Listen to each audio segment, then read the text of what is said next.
How did you use new media technologies in the construction, research, planning and evaluation stages? I set up my blog using the social networking site Tumblr. On Tumblr, I was able to create posts that demonstrate my ideas and help me to develop my research for my music video. When deciding what song I wanted to use, I decided to use the site SoundCloud. SoundCloud has a variety of artists and producers that create songs for the public to listen to. SoundCloud also ensures that my songs aren't copyrighted.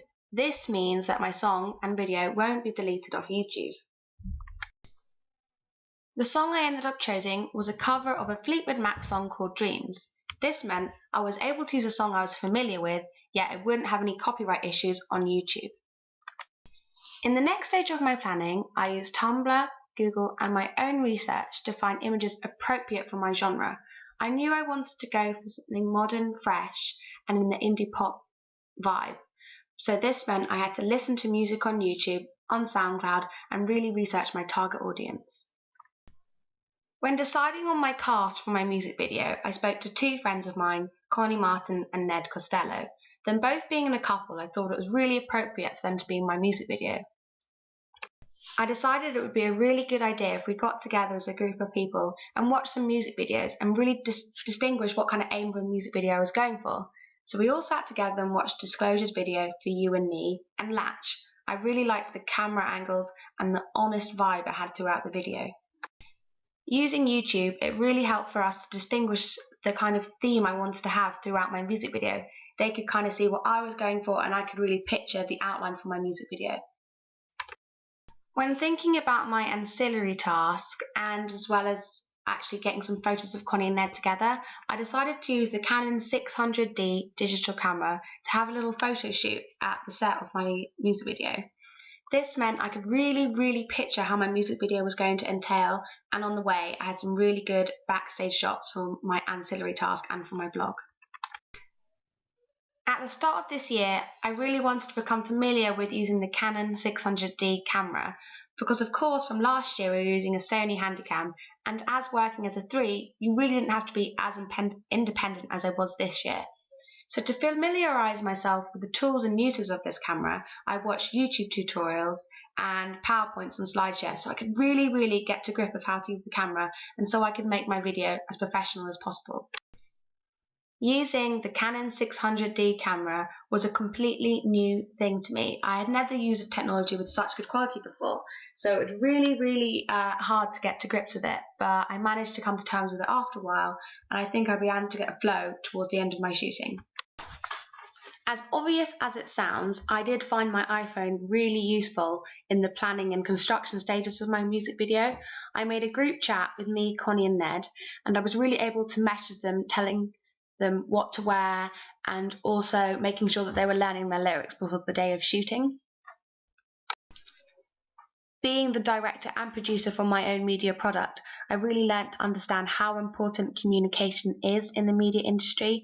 It's really important you can communicate the message you want to entail to your audience through your media platform, but also communicating to the actors in your video so I can find out if they've learnt their lyrics and let them know what costume to wear. And this really only takes a couple of seconds with iMessage or WhatsApp. So having a group chat with Connie and Ned really helped me to ensure that when I started my day of filming, I had everything I needed and everyone was there at the right time. So once I was done with filming, I knew that I had quite a heavy task ahead of me. I had to begin my editing as well as start thinking about my ancillary task, which is my digipack and my album poster and my album cover, etc. I edited my music video on Windows Movie Maker. It's quite simple, but it has all the tools that I need, so I was able to cut, add transitions and match my audio to the lyrics on screen.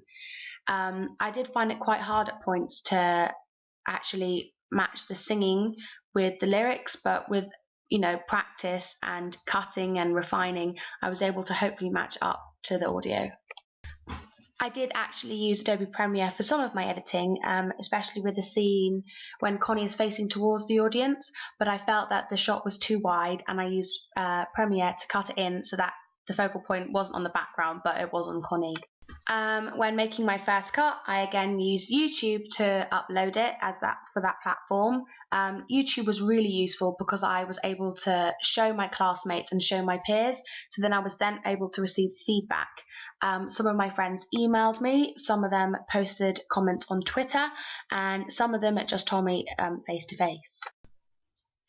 Other media technologies that I used was Adobe Photoshop. This was actually the first time I've used this product.